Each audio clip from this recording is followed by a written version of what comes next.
urugendo witinya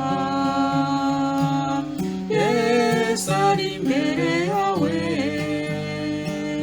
ashaka kugukiza musange wizeye nonaha fata ukuboko kumukiza kubw'umudendezo witeka aguha yakubambiwe ku musaraba musange wizeye nonaha nafata ukuboko kumukiza kubw'umudendezo witeka aguha yakubambiwe ku musaraba musange wizeye. Quand Jésus est devant toi, il veut être ton sauveur. Oh, suis-le par la foi. Et maintenant, saisis la main de ton sauveur. Quand lui seul te donne l'éternel bonheur. Il a donné sa vie sur la croix. On suit-le par la foi.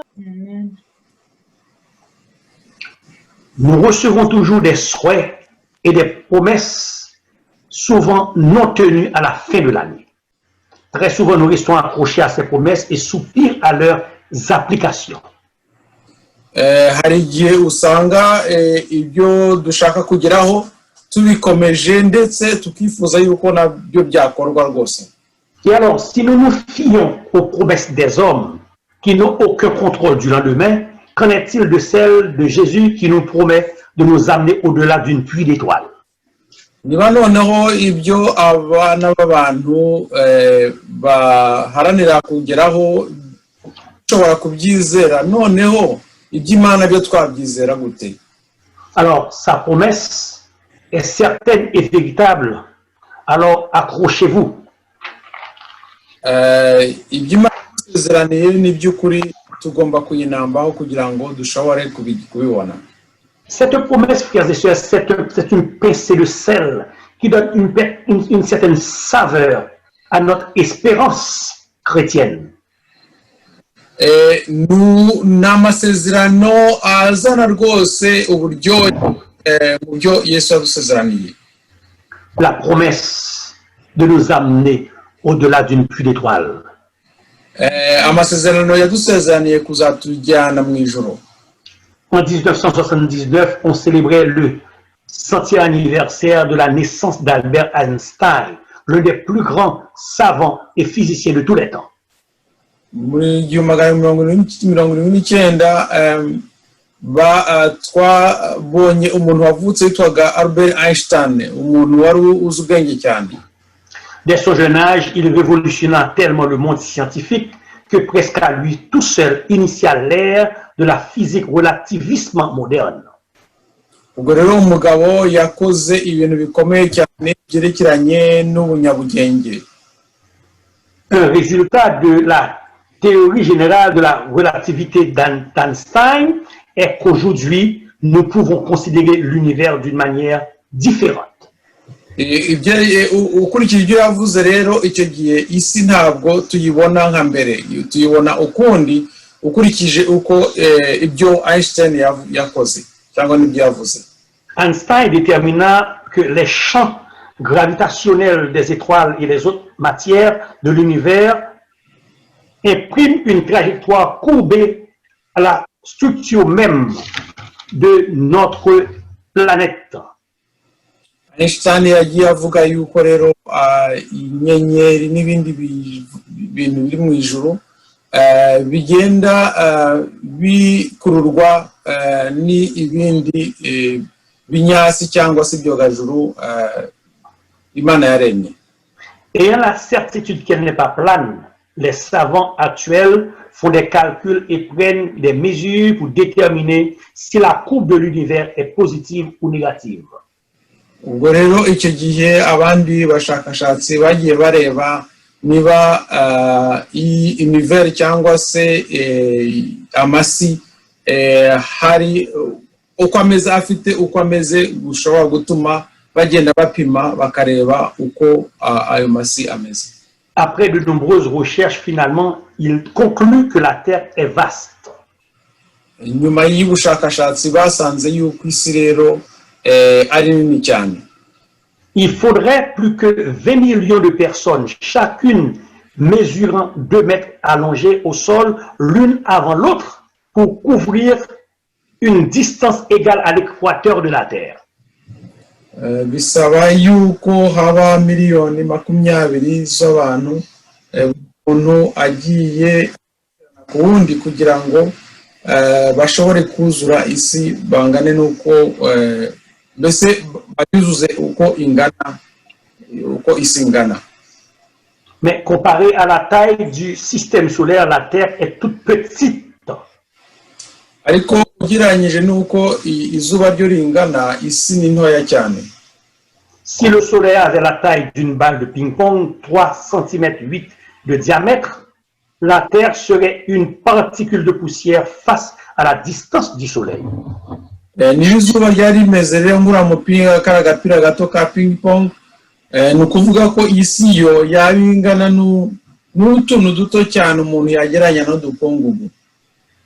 Ce firmament, frères et sœurs, que vous et moi nous observons, que nous observons est complexe et infini à la compréhension des scientifiques. Ibyo rero tureba ni ibintu bikomeye cyane ku buryo ndetse usanga n'abanyabwenge cyangwa se n'abashakashatsi bagenda babyivugutamo.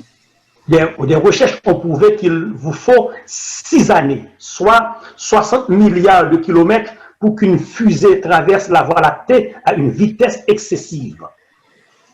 Ubwo rero dusanga yuko bidusaba imyaka 6 cyangwa se amasegonda miliyoni 60 mbere yuko ibyogajuru bigenda bikarangiza biba bishobora kugera ku masi yo hejuru. Et pourtant, c'est au-delà de cette pluie d'étoiles, c'est au-delà de ce firmament, c'est au-delà de cette Voie lactée impossible à atteindre que Jésus nous promet une demeure. Ariko Imana rero yo idushakira ahantu izadutuza n'ahantu harenze kure aho ndi kumaze kubabwira nyine. Sa promesse est faite dans Jean chapitre 14, les versets 1 jusqu'au verset 3. Il est écrit que votre cœur ne se trouble point, Jean 14, 1 à 3, et croyez en Dieu et croyez en moi. Il y a plusieurs demeures dans la maison de mon Père, si cela n'était pas, je ne vous l'aurais dit. Je vais vous préparer une place, et lorsque je m'en serai allé, que je vous aurai préparé une place, je reviendrai, et je vous prendrai avec moi, afin que là où je suis, vous y soyez aussi. Yohana 3:14 Yesu yaravuze ati nzajya mu ijuru kandi nzagaruka mbajyane kugira ngo aho ndi namwe muzabeyo. Et le patriarche Abraham, frères et sœurs, a vécu tous ses jours en espérant une nouvelle cité, une nouvelle patrie. Il soupira après ce jour où il vivra dans le bonheur éternel. Abrahamu nawe yavuze yuko yifuza rwose kuzaba ahantu azabamo mu isi azaberamo umudendezo. Lorsque nous lisons dans Hébreux 11, verset 10, nous voyons qu'il est dit car il attendait, Abraham, la cité qui a de solides fondements, celle dont Dieu est l'architecte et le constructeur. Hébreux combien? Hébreux 11, 10. Abaheburayo 11:10 baranditse ko yategerezaga umudugudu wubatswe ku mfatiro uw'Imana yubatse ikawurema. Pour que nous puissions, frères et sœurs, faire partie de cette belle cité que Christ est allé nous préparer, il y a des conditions. Ariko kugira ngo dushobore kuba mu uwo mudugudu Imana yaduteguriye hari ibintu tugomba kugeraho. L'unique condition, c'est d'être prêt aujourd'hui, au matin de la résurrection, quand les trompettes auront été sonnées, que vous y soyez. Ikintu cya mbere ni ukugira ngo muzabe muzabe muhari igihe impanda zizavuga muri cya gitondo Yesu azaba agarutse. Jésus ne descendra pas sur la terre, il restera dans les airs. Les anges retentiront des trompettes aux quatre coins de la terre. Peu importe l'endroit où quelqu'un se trouve, celui qui meurt en Jésus-Christ, il va entendre le son de la trompette, il va être ressuscité.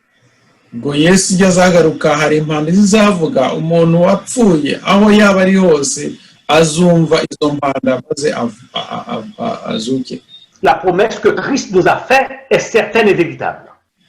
Ibya amasezerano y'Imana rero n'ay'ukuri. Cela veut dire pour les chrétiens, la mort n'est pas une fin en soi. Ku mukristo ntabwo urupfu ari ikintu umuntu ashobora kwitaho cyane.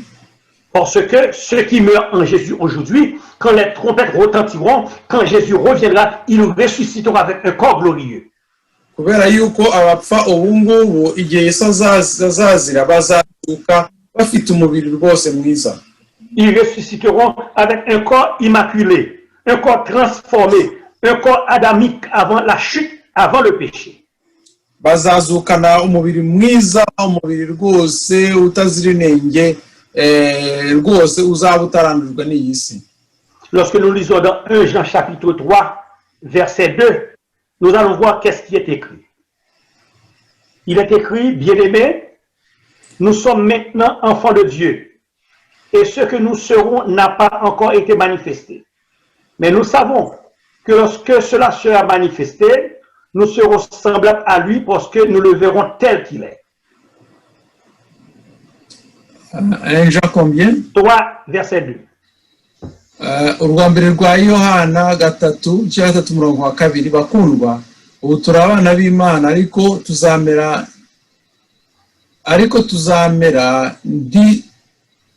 uko tuzamera ni kurerekanwa. Icyakora icyo tuzi nuko Yesu niyerekanwa tuzasa nawe kuko tuzamureba uko ari. Cela veut dire que ce que nous sommes aujourd'hui n'a pas encore été manifesté. Le dessein de Dieu pour nous, le péché a détérioré le corps de l'homme. Mais quand les trompettes retentiront, quand nous serons ressuscités, nous aurons un corps glorieux, nous serons semblables à Jésus. Igihe Yesu azaza tuzaba dufite umubiri mwiza maze tuzaba dusa na Yesu Kristo. C'est ce qui fait la différence entre le christianisme et les autres religions. C'est ce qui fait la différence entre ma foi et celle de ceux qui adorent des autres dieux. Car nous croyons en un Jésus qui nous a fait une promesse, il reviendra. Ikintu cyo gitandukanyije rero abakristo n'abatari abakristo, icyo niyo gitandukanyije abantu batemera Yesu n'abatamwemera. Icyo twemera nuko dufite ukwizera yuko Yesu azaza tukibanire mu ijuru. Le chrétien ne doit pas aller taquiner la mort. Le chrétien ne doit pas chercher de mourir. Mais si nous mourons, nous savons que la mort n'est pas une fin en soi, car Jésus nous a promis de nous ressusciter et d'aller dans le ciel avec nous afin de passer 1000 ans de vacances avec lui. Ariko kandi ntabwo umukristo yaragombye gukinisha urukundo ngo ajye gukina narwo ashake gupfa yipfushije. Ariko ikintu cyangombwa gusa ni ukumenya ko ni umuntu yapfa azagira ukundi kuzuka akabaho iteka ryose. Qu'en est-il de ceux qui meurent aujourd'hui sans Jésus? Mbese noneho abantu bapfa iki gihe batizeye Yesu bizabagendekera bite? Quand Jésus reviendra, les anges y descendront, ils retentiront les trompettes. Ceux qui meurent en Jésus entendront, ils seront ressuscités, mais ceux qui meurent aujourd'hui sans Christ, ils resteront au tombeau. Est-ce que vous pouvez répéter, pasteur? Ce que j'ai dit, c'est que quand Jésus reviendra, les anges retentiront des trompettes. Ceux qui meurent aujourd'hui en Jésus, ils entendront le son de la trompette, ils seront ressuscités, ils seront enlevés. Mais ceux qui meurent sans Jésus, ils resteront dans le tombeau. Ubwo igihe imana zizavuga noneho abantu bapfiriye muri Yesu Kristo bizera Yesu Kristo nibazumva izo mpanda bazazuka, ariko abapfuye batizera Yesu Kristo bo bazasigara mu irimbi cyangwa bazasigara mu mva zabo. Nous serons ressuscités pourquoi? C'est pour l'accomplissement de la promesse que Christ nous a faite dans Jean 14, verset 1 à 3. Kubera iki noneho tuzazuka kugira ngo iby'Imana dusezeraniye muri Yohana 14 bigerweho. N'oubliez pas que Jésus avait dit aux disciples, je vais vous préparer une place dans le ciel. Quand cette place aura été prête, je reviendrai. Ça veut dire maintenant là, Jésus, je crois que cette place est déjà préparée. C'est une question de temps pour que Jésus revienne. Yesu yaravuze ati ngiye kubategurira imyanya, ubwo rero aravuga ati nzagaruka, ubwo rero ni igihe gusa, igihe azagaruka maze iyo myanya aze yuzuze isezerano yavuze. Lorsque nous lisons dans 1 Thessaloniciens 4, verset 13 à 17, 1 Thessaloniciens chapitre 4, verset 13 à 17, qu'est-ce que nous remarquons? Il est écrit, nous ne voulons pas, frères, que vous soyez dans l'ignorance au sujet de ceux qui dorment. L'apôtre Paul considère ceux qui sont en Jésus qui meurent, ils sont en train de dormir, afin que vous ne vous affligiez pas comme les autres qui n'ont pas d'espérance. Quand quelqu'un meurt en Jésus-Christ, nous ne devons pas être affligés. C'est quelqu'un qui est en train de se reposer. Verset 14. Car si nous croyons que Jésus est mort et qu'il est ressuscité, croyons aussi que Dieu ramènera par Jésus et avec lui ceux qui sont morts. Voici en effet ce que nous vous déclarons d'après la parole du Seigneur. Nous les vivants restés pour l'avènement du Seigneur, nous ne défoncerons pas ceux qui sont morts. Car le Seigneur lui-même a un signal donné à la voix d'un archange et au son de la trompette de Dieu descendra du ciel et les morts en Christ ressusciteront premièrement. Ensuite, nous les vivants qui serons restés, nous serons tous ensemble enlevés avec eux sur les nuées à la rencontre du Seigneur dans les airs et ainsi nous serons toujours avec le Seigneur. Mu rwambere rw'abatesalonika igice cya 4 umurongo 13 avuga ngo ariko bene data ntidushidikanya ko mutamenya ibyo abasinziriye mutababara nka babandi badafite ibyiringiro ubwo twemeye yuko Yesu yapfuye akazuka ariko twizera yuko Imana izazana Yesu abasinziriye muri we. Iki nicyo tubabwira tukibwiye n'ijambo ry'Umwami wacu yuko twebwe abazaba bakiriho basigaye kugeza kuza k'umwami tutazabanziriza na hato abasinziriye. Uko umwami ubwo azaza amanutse ava mu ijoro arangurura ijwi rirenga hamwe n'ijwi ry'amarayika ukomeye n'impanda y'Imana, nuko abapfiriye muri Kristo nibo bazabanza kuzuka. Alors, ce que l'apôtre Paul veut nous faire savoir, lorsque nous avons un être cher, un ami, un membre d'église qui est mort, il se repose de ses œuvres, en attendant le jour de la résurrection. Quand les anges viendront pour retentir les trompettes, il y aura des vivants, des chrétiens vivants, il y a ceux qui meurent aujourd'hui, mais il n'y aura pas de montée. Ça veut dire que ceux qui sont déjà prêts, qui sont vivants, ne monteront pas à la rencontre de Jésus et ensuite les morts vont être ressuscités. Nous allons attendre que les morts soient ressuscités et il y aura une seule équipe. Nous monterons ensemble à la rencontre du Seigneur dans les airs. Nuvuga ko Yesu igihe nazaza abazariho ntago bazahita bazamuka, ahubwo bose bazategereza yuko abapfuye bose bazuka mbere yuko bose bajyana mu ijuru, bose bazagira mu ijuru rimwe. Alors, ceux qui meurent sans Christ aujourd'hui sont sans espoir. Ils ne pourront pas entendre le son de la trompette. Ils ne pourront pas entendre le son de la trompette. Ils ne reviendront pas en vie. Ils ne participeront pas à la première résurrection. La première résurrection concerne uniquement les chrétiens. Abantu bazazuka ba mbere rero bazaba ari abantu bizeye Yesu Kristo kandi nyine bapfiriye muri Yesu Kristo. Et lorsque nous lisons dans Apocalypse chapitre 20, verset 5, Apocalypse 20, verset 5, nous allons voir qu'est-ce que Jean a confirmé par rapport à cette espérance. Apocalypse chapitre 20, verset 5, il a dit, les autres morts ne reviennent point à la vie jusqu'à ce que les 1000 ans fussent accomplis. C'est la première résurrection. Ça veut dire que la première résurrection concerne uniquement les chrétiens. Vous, aujourd'hui, qui acceptez Christ pour votre sauveur personnel, si vous mourrez, lorsque Jésus va revenir, les trompettes vont retentir. Ce sont seulement ceux qui meurent en Jésus qui vont être ressuscités. On appelle ça première résurrection. Umuzuko wa mbere rero uzaba ari umuzuko w'abakristo, ari uzaba ari umuzuko wa mbere n'abantu gusa bizeye Yesu Kristo bakamwemera nibo bazagira uwo muzuko wa mbere. N'oubliez pas, frères et sœurs, quand Jésus reviendra, il y aura des vivants. Il y aura des vivants. Il y aura deux types de vivants, les chrétiens et les méchants. Les méchants, ils verront Jésus dans les airs, ils ne pourront pas le contempler, ils vont mourir. Apocalypse chapitre 6, verset 12 à 15 nous explique et comment ils vont se comporter. Et heureux, Pasteur, est-ce que c'est possible de couper parce que quand c'est très long, je n'arrive pas à suivre. C'est possible ok, ce que j'ai dit, phrases courtes comme ça, je peux suivre à travers. Absolument, merci. Merci. Oui. Ce que j'ai dit, c'est que et quand Jésus reviendra, les méchants vivants ne pourront pas le contempler. Abantu b'abakiranutsi cyangwa abantu bakoze ibyaha ntabwo bazareba Yesu Kristo igihe azagaruka. Ils le verront, mais ils courront ça et là pour aller se cacher. Bazamureba ariko bazirukanka hirya no hino kugira ngo bihishe. C'est pourquoi qu'il est écrit dans Apocalypse chapitre 6, verset 12. Apocalypse chapitre 6 et verset 12 à 15.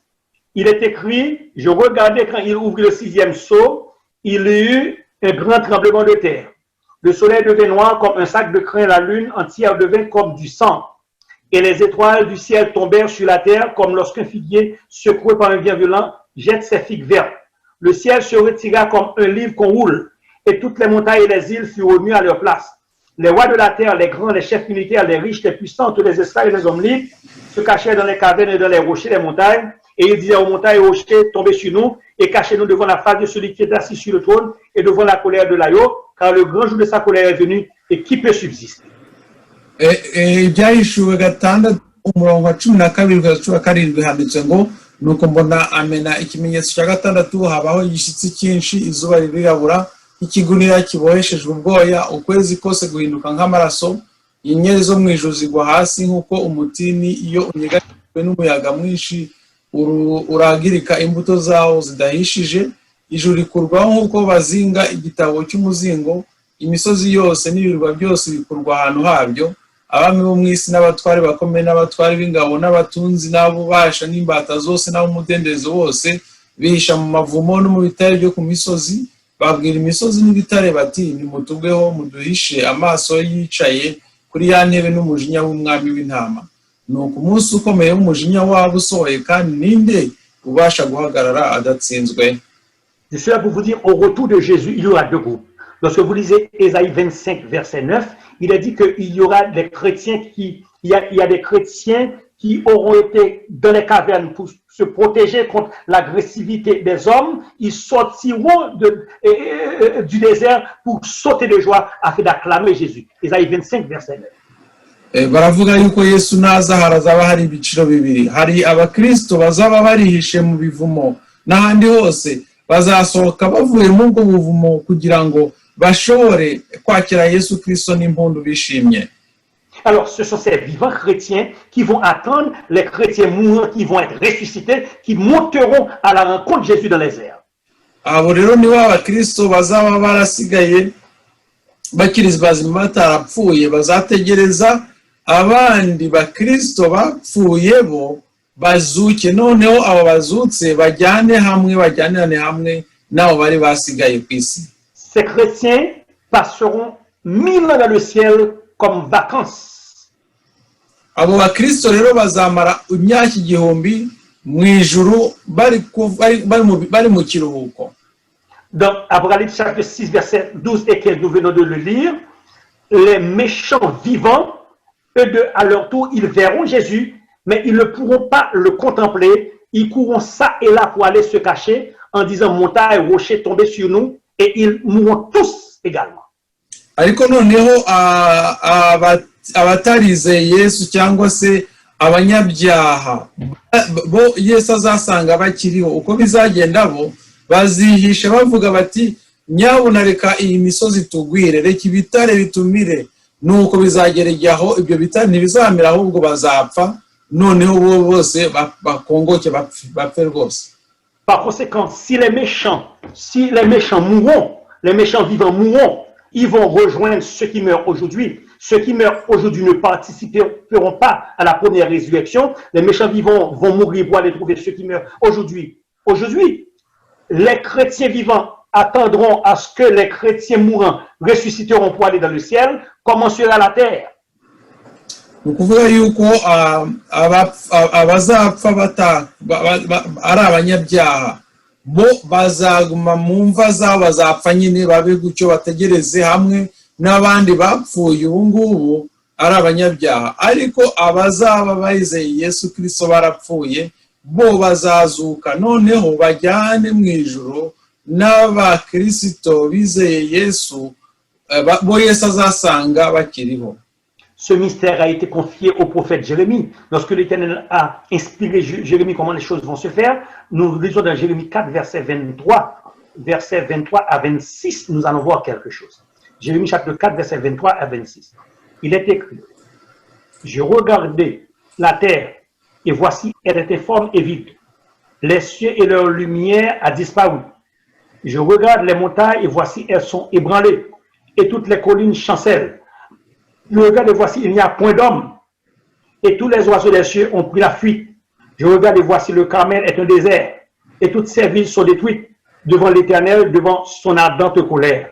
Car ainsi parle l'Éternel, tout le pays sera dévasté, mais je ne ferai pas une entière destruction. » Alors, ce que...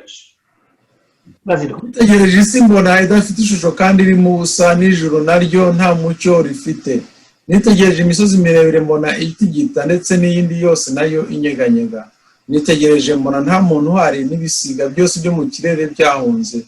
Nitegereje mbona ahantu hari uburumbuke harabaye ubutayu n'imidugudu yabo yose yarasenyukiye imbere y'Uwiteka kubw'uburakari bwe bukaze. Puisque les chrétiens se rendront au ciel pour passer 1000 ans de paix et de vacances avec Jésus, puisque, je parle les chrétiens, puisque les méchants, ils ne pourront pas contempler Jésus, ils mourront, la terre sera vide. Kubera yuko rero abakristo bazaba barakurikiye Yesu Kristo igihe Yesu azaza bo bazajya mu ijuru bajyane n'abakristo bari barapfuye noneho n'abari basigaye ku isi nabo bazarimbuka ari abanyabyaha bazarimbuka nuvuga ko isi nayo izaba isigaye nta muntu irimo. Il n'y aura aucun être humain sur la terre sauf Satan qui sera en congé forcé. Icyo gihe isi izaba nta muntu yituyemo nta muturage uyirimo ni Satani gusa uzaba uyizereramo wenyine. L'apôtre Jean, frères et sœurs, fut inspiré de l'Esprit de Dieu lorsqu'il eut décrit cette scène mentionnant le règne des chrétiens dans le ciel et le sort de Satan et ses suppôts. Intumwa Yohana yarabivuze imaze ivuga ukuntu Satani azazerera mu isi ndetse n'ukuriye aho n'ukuntu abanyabyaha bazarimbuka.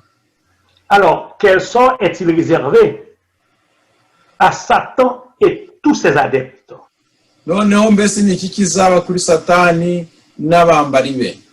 Lorsque nous lisons Apocalypse chapitre 20, verset 11-12, Apocalypse chapitre 20, versets 11 et 12, il est écrit, puis je vis un grand trône blanc, et celui qui était assis dessus, la terre et le ciel s'enfuirent devant sa face, et il ne fut plus trouvé de place pour eux. Et je vis les morts, les grands et les petits, qui se tenaient devant le trône. Des livres furent ouverts, et un autre livre fut ouvert, celui qui est le livre de vie. Et les morts furent jugés selon leurs œuvres, d'après ce qui est écrit dans ces livres.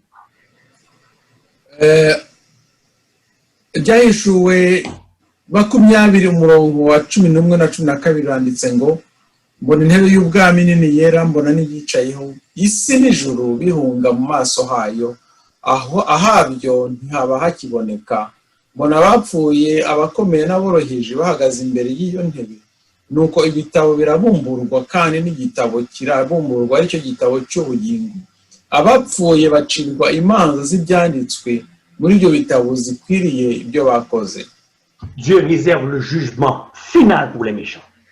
Imana rero iteganyirije urubanza rukomeye ruzarangiza isi ku bantu bose b'abanyabyaha. Nous qui sommes chrétiens, si aujourd'hui on ne nous prend pas au sérieux, le temps viendra où il sera trop tard. Niba rero umunsi badukwena nk'abakristo b'abakwena hari igihe bazabona yuko ibyo tuvuga rwose ari ibintu bikomeye cyane. Nous qui sommes chrétiens aujourd'hui, si nous sommes considérés par plusieurs comme des insensés face une science rationnelle qui apporte des fruits. niba twebwe dukurikira Yesu batwita nk'abantu batumva cyangwa se bayobye ukurikije ibyo siyanse n'ubucukumbuzi bw'isi buvuga, nous qui sommes des chrétiens aujourd'hui, si nous sommes considérés comme des rejetons de cette société, ubwo rero twebwe tumeze nk'abantu batawe cyangwa se banenwa n'isi turimo, le jour viendra où Dieu nous établira comme des juges à ses côtés. igihe kizagera maze aba ari twe ducira imanza iyi si, Car il ne sera pas le seul à ouvrir le livre pour juger les méchants, nous y serons également. ntabwo ari we wenyine uzafata ibitabo maze ngo ace imanza, ahubwo natwe tuza turi kumwe nawe duca imanza. Car, frères et sœurs, Jean le confirme dans Apocalypse chapitre 20, versets 4 à 6. Ce que nous allons voir, Apocalypse chapitre 20, versets 4 à 6, qu'est-ce qui est écrit? Il est écrit: et je vis les trônes, et ceux qui s'y assirent fut donné le pouvoir de juger. Et je vis les âmes de ceux qui avaient été décapités à cause du témoignage de Jésus et à cause de la parole de Dieu. Et de ceux qui n'avaient pas adoré la bête ni son image et qui n'avaient pas reçu la marque sur leur front et sur leurs mains, ils revinrent à la vie et ils régnèrent avec Christ pendant 1000 ans. Les autres morts ne revinrent point à la vie jusqu'à ce que les 1000 ans fussent accomplis. C'est la première résurrection. Heureux et saints ceux qui auront part à la première résurrection. La seconde mort n'a point de pouvoir sur eux, mais ils seront sacrificateurs de Dieu et de Christ et ils régneront avec Christ pendant 1000 ans. Ibyahishuwe 20 umurongo wa 4 kugeza wa 6, mbona intebe z'ubwami, mbona bazicaraho bahabwa ubucamanza, kandi mbona imyuka y'abaciye ibihanga babahora guhamya kwa Yesu n'ijambo ry'Imana, aribo bataramije ya nyamaswa cyangwa igishushanyo cyayo, kandi batashyizweho ikimenyetso cyayo, barazuka bimana na Kristo imyaka 1000.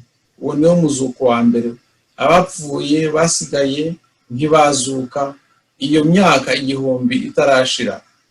Ufite umugabane wo kuzuka kwa mbere arahirwa kandi nuwera.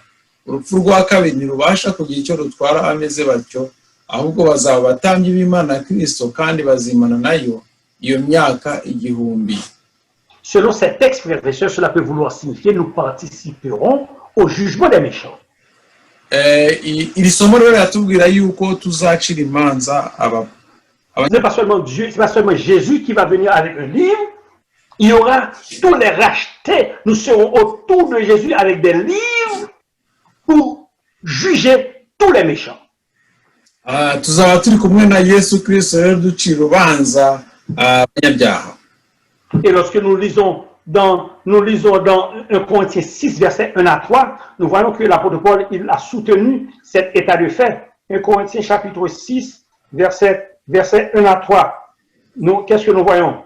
Il est écrit: quelqu'un de vous, lorsqu'il a un indifférent, 1 Corinthiens 6, 1 à 3, lorsqu'il a un différend avec un autre, ose-t-il plaider devant les injustes et non devant les saints?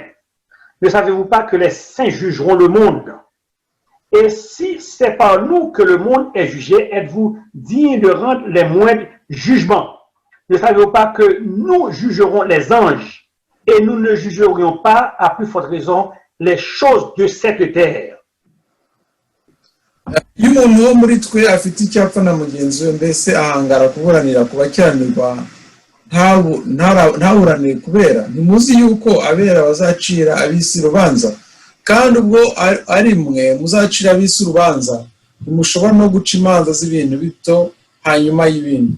Ntimuzi ndetse yuko tuzacira abamarayika urubanza nkanswe iby'ubugingo.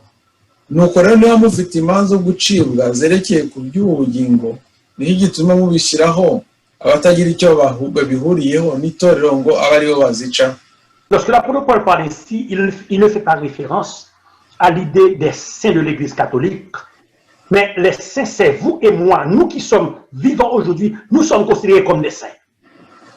Ababera rero intumwa Paul ivuga ntabwo ari abandi bari muri Kiliziya Gatolika, ahubwo twebwe njyewe namwe turi abera kandi tuzaca imanza. C'est pourquoi c'est une abomination que deux chrétiens à l'Église aille devant un juge païen pour être jugé. niyo mpamvu atari byiza kugira ngo abakristo bajye imbere y'abacamanza b'abapagani ngo babacire imanza. Parce que Dieu nous considère supérieurs de ceux qui ne le connaissent pas encore. Kuko Imana ibona ko turuta kure abantu batayizi.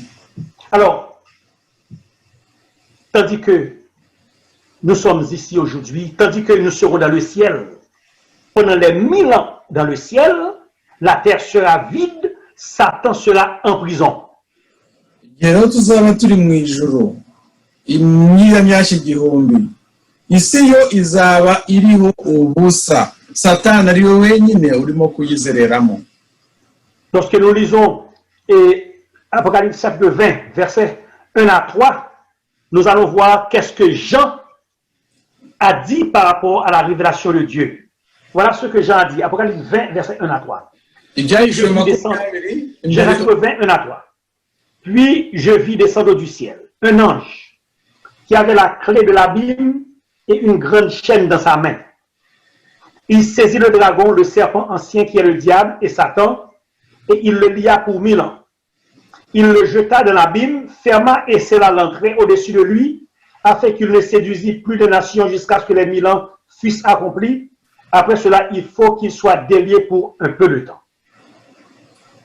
Ibyesho makumyabiri igice cya makumyabiri umurongo wa mbere kugeza ku wa kane biranditse ngo wa gatatu biranditse ngo mbona marayika amanuka ava mu ijuru afite urufunguzo rufungura ikuzimu, afite n'umunyururu munini mu ntoki ze, afata cya kiyoka cyo cya nzoka ya kera ariyo mwanzi na Satani, akibohera kugira ngo kimare imyaka igihumbi, akijugunya ikuzimu, arahakinga ashyiraho ikimenyetso gifatanya kugira ngo kitongera kuyobya amahanga kugeza aho imyaka igihumbi izashira. Icyakora nishira gikwiye kubohorwa kugira ngo igihe gito. Alors, tandis que nous serons dans le ciel, Jésus va prendre cette équipe, nous allons être transformés, d'après 1 Corinthiens chapitre 15, nous allons être transformés, nous allons rencontrer Jésus dans les airs, Jésus va avec nous dans le ciel, traverser galaxies, galaxies des galaxies, galaxies des galaxies, galaxies des galaxies, et nous serons finalement dans la demeure de Dieu. Tuzaba turi mu ijuru rero, turi mu nyenyeri rwose, turi mu nyenyeri mu masi n'amasi n'amasi. Tuzaba turi kumwe na Yesu Kristo mu ijuru. Quel grand jour que ce sera. Zaba ari umunsi utangaje rwose. Quel grand jour que ce sera. Mbega umunsi utangaje. Vous allez rencontrer vos proches disparus. Oh, tuzabona abacu twabuze. Dans le ciel, nous allons voir Abraham, nous allons voir Adam, nous allons voir Élie. Oh, mu ijuru tuzabona Abrahamu, tuzabona Adamu, tuzabona na Eliya. Nous allons poser pas mal de questions à Jésus. Pourquoi, Seigneur? Pourquoi? Ce sera le bonheur éternel. Ndetse tuzabaza ibibazo byinshi Yesu Kristo, tumubaza tuti mbese ni kuki byagenze gutya, ni kuki byagenze gutya. C'est là notre espérance, c'est ce que Dieu nous a promis. Jésus ne peut pas mentir, frères et sœurs. Uko byatwabisezeranywe ntabwo Yesu ashobora kutubesha. Il nous a dit qu'il est en train de nous préparer une place. Quand cette place aura été finie d'être préparée, il reviendra nous chercher. Nous attendons son retour. Lorsqu'il reviendra, nous allons avec lui dans le ciel pour passer 1000 ans de vacances. Yesu yadusezeranya ati nzagaruka mbajyana iwanjye nyuma y'iyo myaka igihumbi, kandi tuzaba turi kumwe na Yesu Kristo. Alors, lorsque nous serons dans le ciel, nous allons nous préparer pour le jugement final. Que fera Satan sur la terre? N'oubliez pas que Satan sera tout seul, parce que même les anges, les méchants mourront tous. Les chrétiens seront dans le ciel, Satan sera tout seul sur la terre. C'est pourquoi Jérémie a dit qu'il a vu la terre comme un désert. None muri iyo myaka igihumbi rero Satani azaba akora iki? Nk'uko mwabyumvise, nta muntu muzima uzaba uri mu isi, kuko abakiranutsi bazaba bagiye mu ijuru, abapagani bagiye bapfuye, Satani ari wenyine. None bizagenda bita icyo gihe? C'est pourquoi que Jean, il a été inspiré lorsqu'il a dit « Je vis descendre du ciel un ange qui avait la clé de la Bible et une grande chaîne dans sa main. » Jean a vu un ange qui avait la clé de la Bible et une grande chaîne dans sa main. Yohana rero yabonye umwamarayika wari ufite urufunguzo rw'ikuzimu, afite n'iminyururu. C'est-à-dire, le mot grec, et le mot ange vient de l'étymologie grecque, et angelos qui signifie messager. J'ai vu un messager de Dieu. C'est un messager que Dieu a envoyé pour expliquer le songe à Daniel, dans le livre de Daniel. C'est un messager qui descendra sur la terre avec une clé dans sa main et une chaîne. ubwo rero ijambo umumarayika bishatse kuvuga intumwa. Umumarayika rero azatumwa n'Imana ajye ku isi afite umunyururu wo kuzirika ndetse afite n'urufunguzo rw'ikuzimu. À quoi sert une clé? Une clé sert à ouvrir et à fermer. À quoi sert une chaîne? Une chaîne sert à ligoter. Urufunguzo rero rumara iki? Urufunguzo ni urwo gufungura.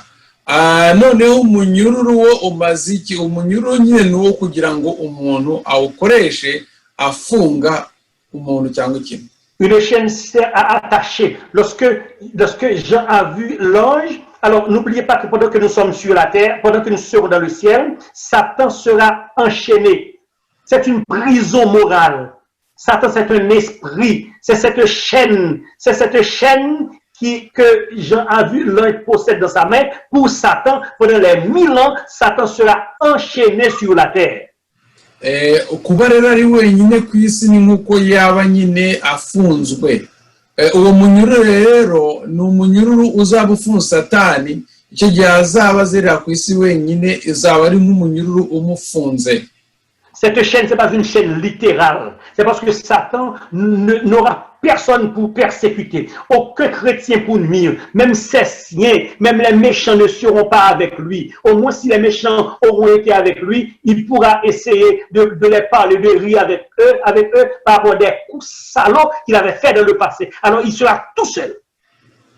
Satani rero azaba afunze mu byerekeranye bitari gufunga umunyururu nyine mubona mu maso, ahubwo kubera yuko azaba ari wenyine, azaba adafite abandi bantu yakoranaga nabo, azaba ari wenyine azerera, bisobanura yuko azaba ameze nk'umuntu ufunze, ufungishije umunyururu. C'est pourquoi que l'ange posséda une chaîne pour ligoter Satan, pour que le pouvoir de Satan soit seulement resté, utilisé seulement sur la terre. Tout seul, il n'y a personne pour nuire. Niyo mpamvu rero umwamarayika azaba afite uriya munyururu wo gufunga Satani kugira ngo nyine abe wenyine, atari kugira abandi bantu avugisha, abe nk'umuntu ufunzwe mbese.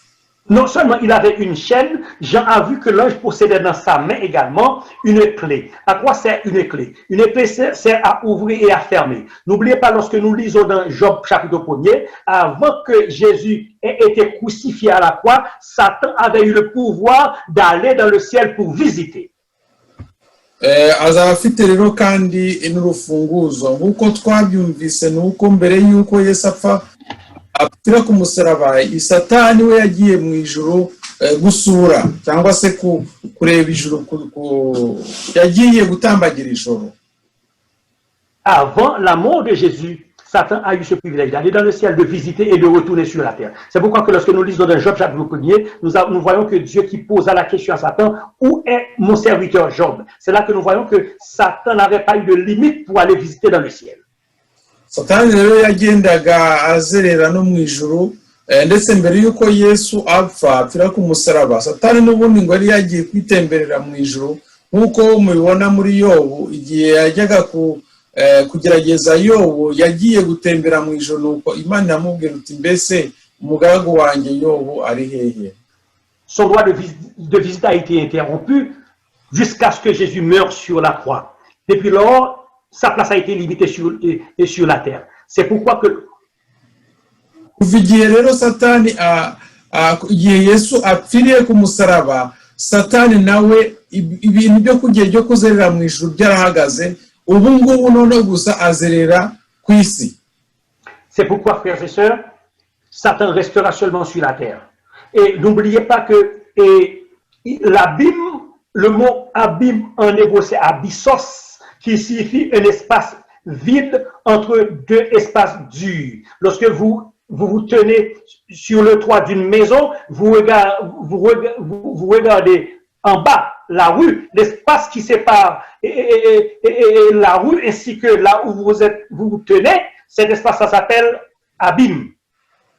ubwo rero aravuga ibyerekeranye n'ijambo abime nicyo gihe umuntu yaba ahagaze hejuru y'inzu noneho areba hasi ku muhanda nk'inzu ya etaje, hagati y'iyo nzu aho umuntu ahagaze no ku muhanda hasi umuntu adashobora kugwa, aho hagati niho bita abime, cyangwa se icyo kintu kimeze nk'ahantu mbese nk'ahantu umuntu ashobora gupfira aramutse ahaguye. Lorsque Satan a été chassé dans le ciel, il a été chassé dans le ciel, ses anges ont été éparpillés, ils occupaient tous les espaces de la terre. Il y a certains anges qui restent dans les airs, il y en a qui sont dans les eaux, il y en a qui sont plus bas que la terre, il y en a qui sont sur la terre. Igihe Satani yajugunye ku isi rero nawe yajugunywe n'abamarayika be, ariko abamarayika ba Satani baba ahantu henshi cyane, hari aba munsi y'amazi, hari aba ku isi, hari aba mu majuru, hari ababa hirya no hino. Abo bamarayika rero bose baba ari abamarayika ba Satani bari ahantu hose. Même quand il n'a pas le droit d'aller dans le ciel maintenant après la mort de Jésus, mais l'abyssos, l'abîme que nous voyons, le firmament, l'espace que nous voyons, Satan circule comme il se doit. Il y a des avions qui volent et qui ont disparu. Jusqu'à présent, on ne sait pas où ils sont passés. Nubwo rero Satani atagiye mu ijuru, atakijya mu ijuru nka mbere, ariko abamarayika be bari mu kirere, nk'uko bari mu kirere kandi bari no mu isi. Murabizi rimwe na rimwe hari igihe n'indege ziguruka, izo zikabura irengero bakashaka aho zagiye ntibazibone. Alors, pendant ces 1000 ans, non seulement Satan sera enchaîné sur la terre, une chaîne morale, il ne pourra pas à qui que ce soit faire une chaîne morale. Alors, si on vous donne le Canada en entier pour habiter, il n'y a que vous seulement, il n'y a personne sur ce territoire, il n'y a uniquement que vous, il n'y a pas de téléphone, il n'y a pas de télévision, il n'y a rien du tout. Vous êtes enchaîné, même quand on ne vous met pas entre les quatre murs, vous êtes enchaîné, vous n'avez personne pour parler. Satani rero nta muntu azaba ari kumwe nawe muri iyo si, azaba ameze nk'ufunzwe. Mbese ni nk'uko umuntu hano muri Canada yagushyira muri iki gihugu kinini ariko ntihagire umuntu n'umwe ukirimo. Ni ukuvuga ko nta muntu mushobora kuvuga nawe, nta telefone, nta televiziyo, nta modoka, nta. Ubu rero icyo gihe iyo uri aho hantu hataba abantu umeze nk'umuntu ufunzwe. Alors, maintenant concernant l'abîme, concernant la clé de l'abîme, lorsque Satan sera sur la terre, nous serons dans le ciel pendant les 1000 ans, non seulement car Satan sera borné, limité seulement sur la terre, mais il sera limité dans l'espace également, dans les abîmes. Il ne pourra pas aller plus haut pour dire « Alors, frère Isaac, tu es là ?» Le Seigneur va limiter seulement Satan sur la terre. Il ne pourra pas traverser le stratosphère. Kuvuga ko rero Satani azahanwa igihano cy'uko atagomba kurenga ijuru tubona twebwe. Ntashobora kugenda ngo agere muri rya juru Yesu arimo, ahubwo azaba ari mu kirere cyangwa se ahantu nyine tubona, ku buryo atashobora kuvuga ngo arahamagara umuntu uri mu ijuru ngo amugereho, ntibishoboka. Le verset 5 Apocalypse chapitre 20 a dit « Les autres morts ne reviennent point à la vie jusqu'à ce que les 1000 ans fussent accomplis. » C'est la première résurrection. Et il est dit encore, heureux, verset 6, heureux et saints ceux qui ont part à la première résurrection. La seconde mort n'a point de pouvoir sur eux, mais ils seront sacrificateurs de Dieu et de Christ et ils règneront avec Christ pendant 1000 ans. Ibyahishuwe 20:6 ufite umugabane wo kuzuka kwa mbere arahirwa kandi ni uwera. Urupfu rwa kabiri ntirubasha kugira icyo rutwara abameze batyo, ahubwo bazaba abatambyi b'Imana na Kristo kandi bazimana nayo imyaka igihumbi. Ça veut dire tout autant que nous serons dans le ciel pendant ces 1000 ans en train de jouir, de visiter, c'est cela l'euphorie, le bonheur éternel. Ceux qui meurent, les méchants qui sont au tombeau, ils y resteront. Par conséquent, ils y resteront. Mu gihe rero tuzaba twishimana na Yesu Kristo n'Imana dutembera ijuru muri ya myaka igihumbi, babandi b'abanyabyaha batemeye Yesu Kristo bo bazaba bapfuye nyine nta buzima bafite, barapfuye. C'est pourquoi le verset 6 a dit, heureux et saints ceux qui auront part à la première résurrection. Ça veut dire, si vous et moi, nous participerons à la première résurrection, nous sommes des gens heureux parce que ce sera le bonheur éternel. ni ukuvuga yuko hazaba abahirwa, abantu bazahirwa ni ba bandi bazabona umuzuko wa mbere. Parce que la seconde mort n'aura point de pouvoir sur nous. Écoutez, frères et sœurs, lorsque vous mourrez, lorsque je meurs aujourd'hui, un jour viendra où je vais mourir. Lorsque je mourrai, Jésus reviendra. Je serai ressuscité. Je n'aurai pas à faire face à une autre mort. Je ressusciterai pour le temps et pour l'éternité. Mais quand les méchants meurent aujourd'hui, comme moi, ils vont être ressuscités pour être jugés et ils participeront à la deuxième mort. Ce sera la deuxième résurrection pour eux. Ni ukuvuga yuko twebwe iyo umuntu apfuye nk'ubu ngubu mpfuye nkagenda, Yesu nagaruka nzazuka noneho mbeho iteka ryose. Ariko ku muntu w'umunyabyaha we Yesu nagaruka azazuka noneho aciribwe imanza, bwa kabiri yongere n'ubundi apfe noneho iteka ryose. Ça veut dire qu'il y a deux résurrections. La première résurrection, c'est quand Jésus reviendra pour les chrétiens. La deuxième résurrection, après, quand les 1000 ans auront été accomplis.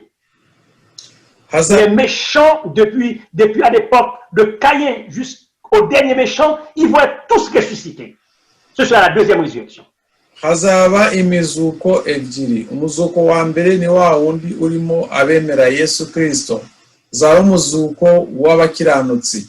Hanyuma habe n'umuzuko wa kabiri, ni wa wundi urimo abapagani bose kuva kuri Kayini, abantu bakoze ibyaha byose kugeza ubu ngubu, kugeza igihe azazira bose bazajya mu muzuko wa kabiri.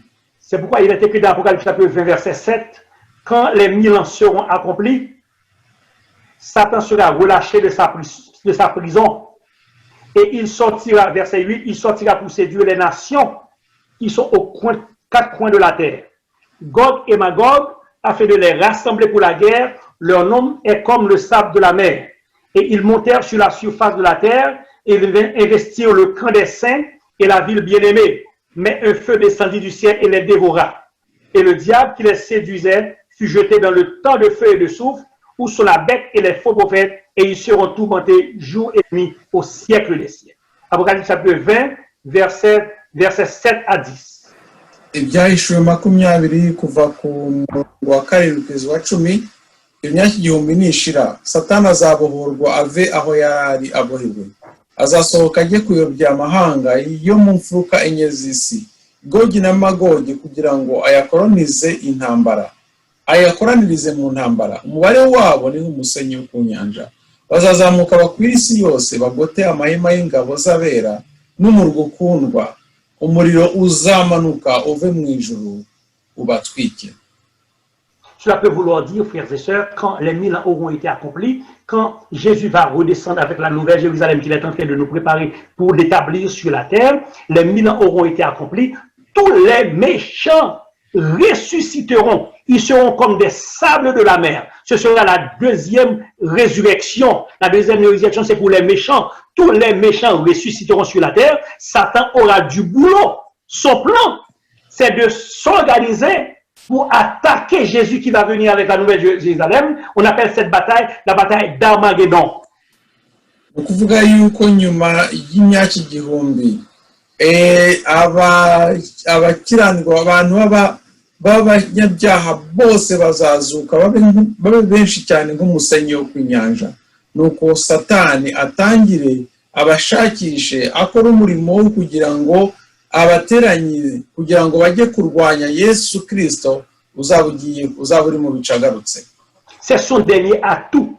Ils seront ensemble pour prendre une dernière chance. C'est-à-dire que Jésus reviendra, il sera dans les airs avec la nouvelle Jérusalem. On appelle ce dernier combat bataille d'Armageddon. Pourquoi Armageddon? Icyo gihe ntambara rero izaba iri hagati y'abanyabyaha n'abakiranutsi, iziri hagati ya Yesu na Satani, bayita intambara ya Armagedoni.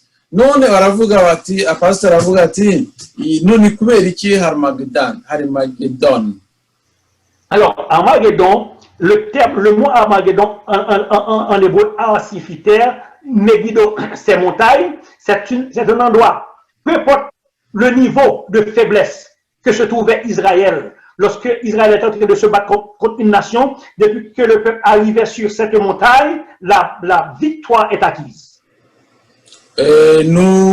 Ni ijambo rivuye ngo ku musozi Armagedoni, igihe cyose abisirayeli barwanaga bakaba bageze ku musozi umeze nk'uwo baratsindaga. Alors, pour confirmer que cette dernière bataille se trouve dans la poche de Christ, la victoire sera acquise, on appelle cette dernière bataille la bataille d'Armageddon. Ubwo rero kugira ngo berekane yuko Yesu azatsindira iriya ntambara, niyo mpamvu bakoresheje iriya jambo intambara ya Armagedoni. Pendant que Jésus sera dans les airs, tous les méchants, Satan, ils vont monter dans les airs pour lancer une dernière bataille avec Jésus-Christ. Ubwo Yesu azaba ari mu gicu agaruka, abanyabyaha bafatanye na Satani bazaba ari benshi maze bajye kurwanya Yesu Kristo. Leur but principal, ce sera de toucher l'arbre de vie afin de vivre éternellement. Icyo bazaba bagamije ni ukugira ngo bakore ku itunda ry'ubuzima kugira ngo bashobore kugira ubuzima buhoraho. Pendant que tous ces méchants seront prêts pour se battre, il y aura un temps de silence. Le temps de silence, ils vont rester debout, tandis que les tables vont être saliées et les chrétiens vont être saliés. Ce sera le jugement des méchants.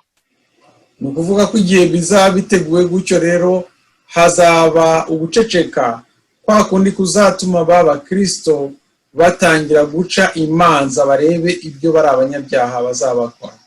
Le livre de souvenirs va être utilisé à ce moment. Ça veut dire tous ceux aujourd'hui qui ont entendu l'évangile, qui résistent, Dieu envoie des prédicateurs pour leur parler.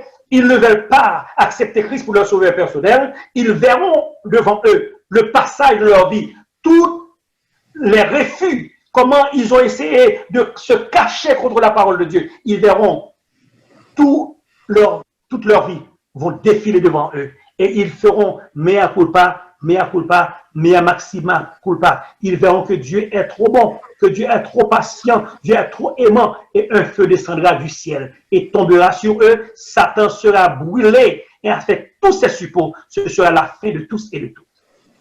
Ubwo rero hazaba igitabo cyo kwibuka, igitabo cy'urwibutso. Icyo gitabo kizerekwa abanyabyaha, kibereke ukuntu bagiye bahanurirwa igihe bagiye babwirwa kwihana maze ntibabyiteho, kibereke filime y'ibyo bakoze byose, kibereke yuko ukuntu bagiye babwirwa ukuri ntibakwiteho.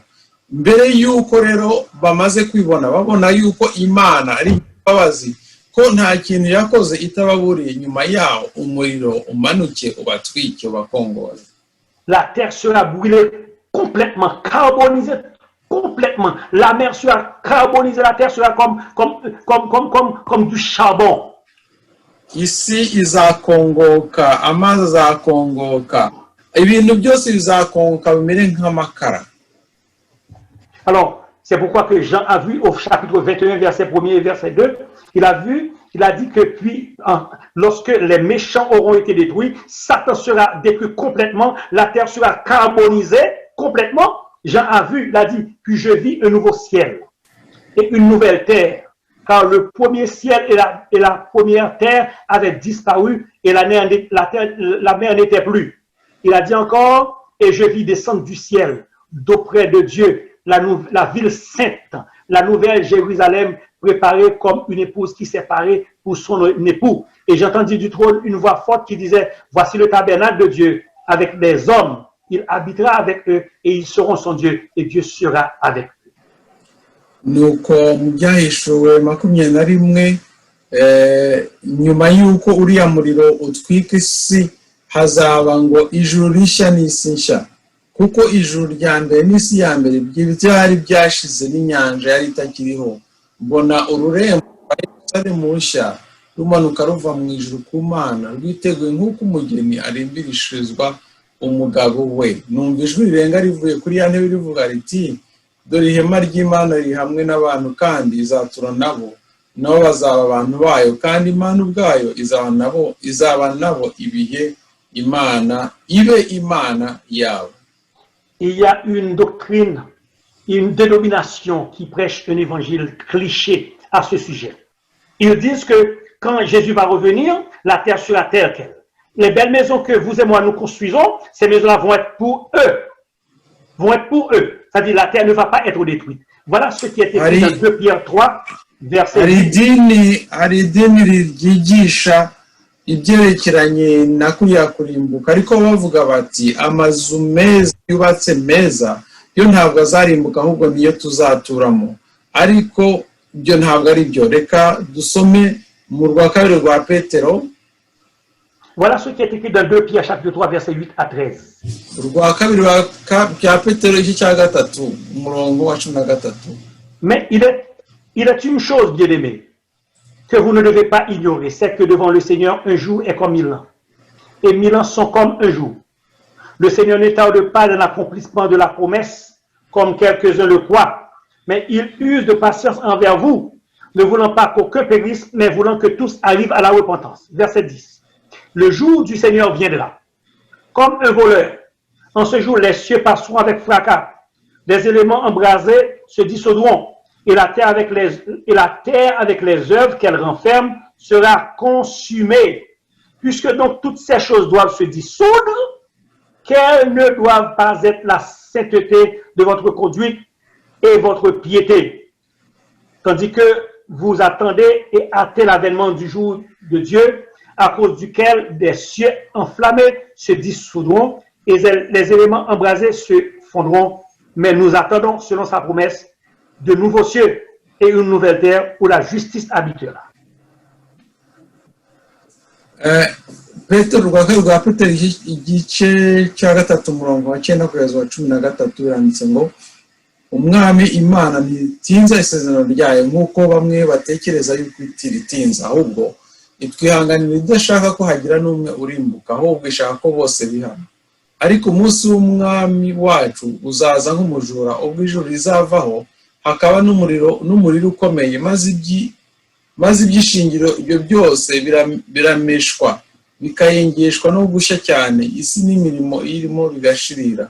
Nuko ubwo ibyo byose bizayenga bityo, yemwe uko dukwiriye kuba abantu bera kandi twubaha Imana mu ngeso zacu, twebwe abategereza tugatebutsa umunsi w'Imana uzatuma ijuru rigurumana rikayenga, kandi ibyishingiro ibyo byose biremeshwa bigashongeshwa no gushya cyane.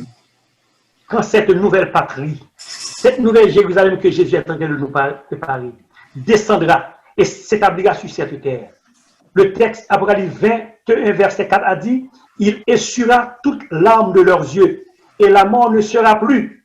Il n'y aura plus ni deuil, ni cri, ni douleur, car les premières choses ont disparu.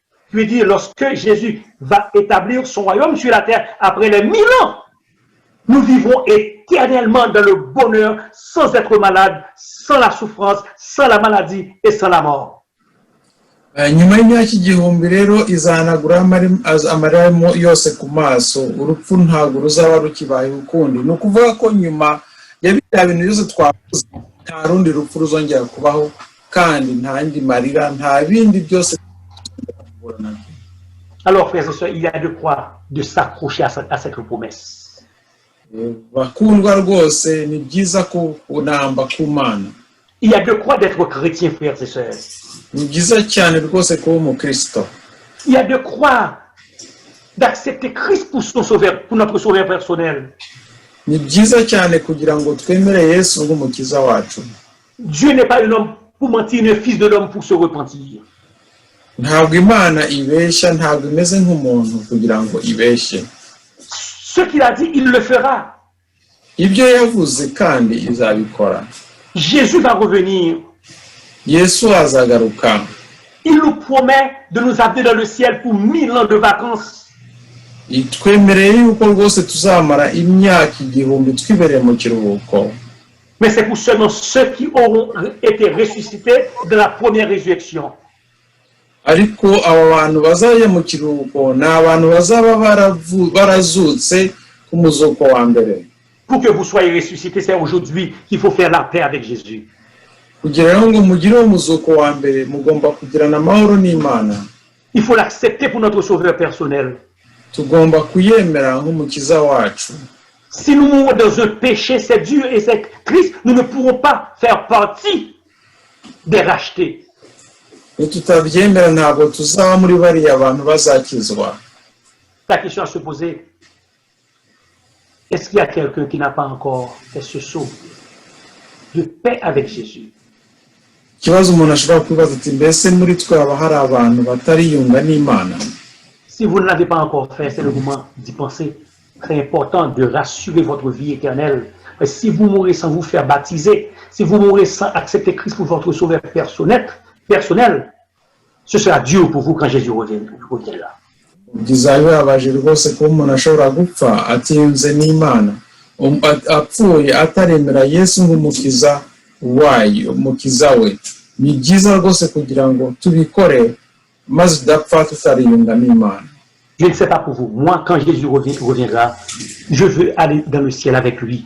Je veux monter au ciel pour visiter. Je veux être sur la nouvelle terre pour vivre éternellement sans la mort, sans souffrance, sans maladie. Ntabwo nzi bizi kuri mwebwe ariko njyewe Yesu nagaruka nzibanira nawe mu ijuru kandi nzibanira nawe mukiza mbe ahantu hataba indwara n'urupfu. Si vous êtes aussi intelligent que moi, pourquoi ne pas se fermer les yeux pour prier le Seigneur afin qu'il puisse nous accorder et la force d'être branché à Jésus jusqu'à ce que Jésus revienne. Uramuzi ubwo bwenge nkanjye ni kuki tutabumba amaso tugasenga maze tugasenga kugira ngo Yesu aduhumure adufashe kugira ngo tumwemere. Nous allons dire Jésus d'être avec nous, de nous aider. Si nous n'avons pas encore pris cette décision et de prendre cette décision, et si nous avions déjà pris cette décision, de nous aider à rester attachés à lui jusqu'au bout. Basaba Yesu kugira ngo adufashe kugira ngo tugumye kubana nawe kandi tumuwambateho. Tusabe Imana kugira ngo dushobore kugumana nawe.